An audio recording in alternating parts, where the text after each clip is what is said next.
Yo, what's up guys, it's Presley from Live a Little, and today, with spring training right around the corner, it's time to go over how I think the season is going to go.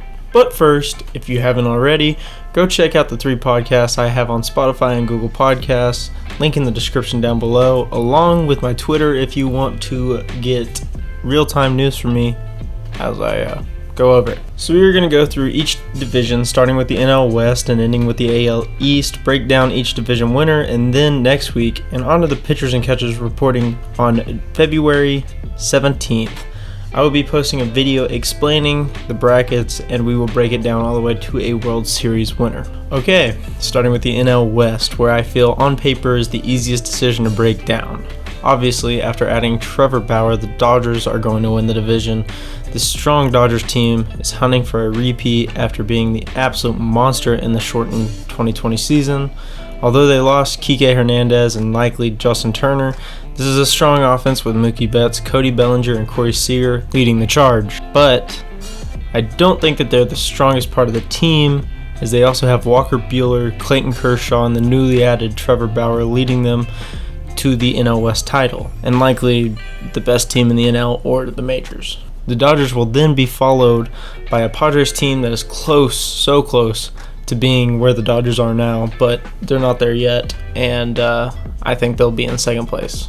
Following them, you have the Diamondbacks, Giants, and Rockies. Rockies fans, honestly, I think you know why y'all are in last. It's not going to be a good year. It's probably not going to be a good next couple years, and it'll probably be a long time before you are good enough to possibly see not even a postseason berth. Yeah, it's going to be a rough couple years. Coming up next, we have the little less obvious, but still pretty obvious NL Central. I'm going to put the Cardinals at the top of the Central because of the Arenado deal. They have an aging yet still talented starting pitching rotation with Jack Flaherty leading the charge and re-signing Adam Wainwright and Yadier Molina. Things are pretty good in St. Louis. I don't know how strong the offense is going to be, but Arenado and Paul Goldschmidt do lead the charge as the corner infielders. Maybe see Matt Carpenter at second, replacing Colton Long, who they lost this offseason. Speaking of Colton Long, in second place I have the Milwaukee Brewers, but only if their strong bullpen is healthy. With the small addition of Colton Long, it adds consistency to the lineup and possibly hit him right in front of Christian Yelich, who will have a comeback year after a weak 2020 season. Following them, I have the Cubs, Reds, and Pirates. Coming up next, I have the NL East, and this is probably by far the toughest division in baseball. I have the New York Mets coming out on top, though. Adding Francisco Lindor to the squad, which everyone seemed to forget about as the offseason developed. It's a big upgrade at the shortstop position that Ahmed Rosario was just not getting it done at.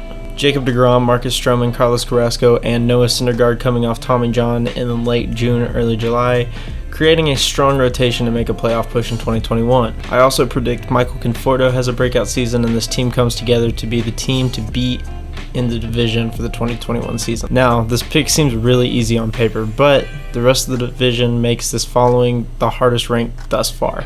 Following the Mets, I have the Braves. That strong rotation we saw at the end of the 2020 season gets stronger with the return of Mike Soroka and the addition of Charlie Morton. Soroka, Morton, Max Fried, Ian Anderson, and Kyle Wright give the Braves a strong, majority young rotation headed into the 2021 season. Although they lose the power bat of Adam Duvall, Acuna, Ozuna, Freeman, and D'Arnaud make that loss seemingly unimportant, and Swanson and Albies complete the lineup with speed and still some pop. They're going to make this race close, but I feel like the Mets barely beat them out with the stronger bullpen. Following the Braves will be the Phillies, Marlins, and Nationals, and just because I rank these 3 at the bottom of the division, I think all 5 of these teams will be strong and make it a tight race. From the best division to the worst, the AL West has no clear winner, as most of these teams are weak. I honestly think no matter how weak they are, the offense of the Angels will finally, for the first time since 2014, win the division.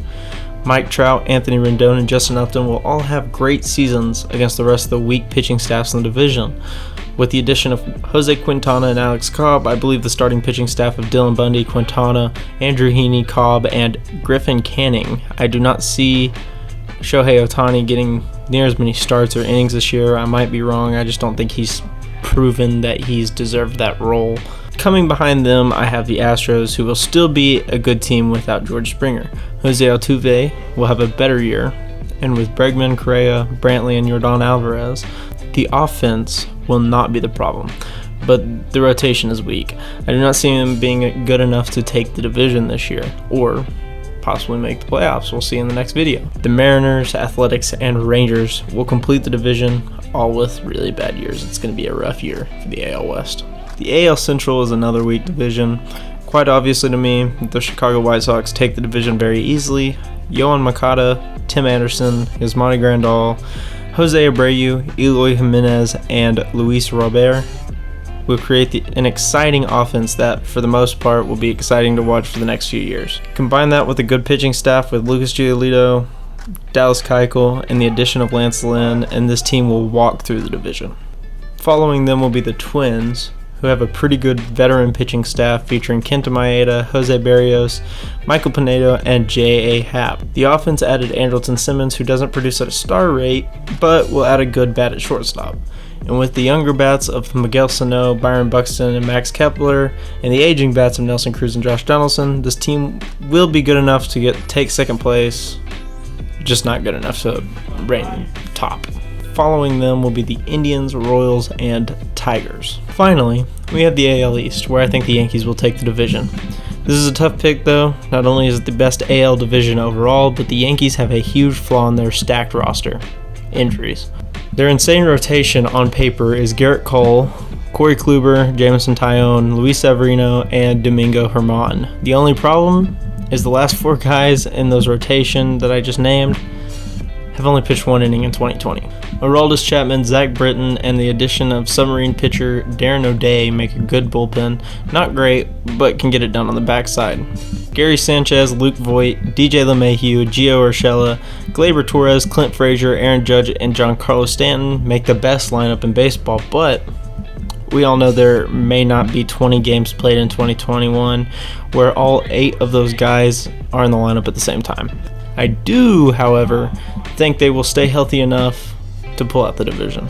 In second place, probably shocking the most, I have the Toronto Blue Jays. Hyunjin Ryu, Nate Pearson, and the addition of Steven Matz make a good front three for the rotation, but what we all are most excited about is that offense.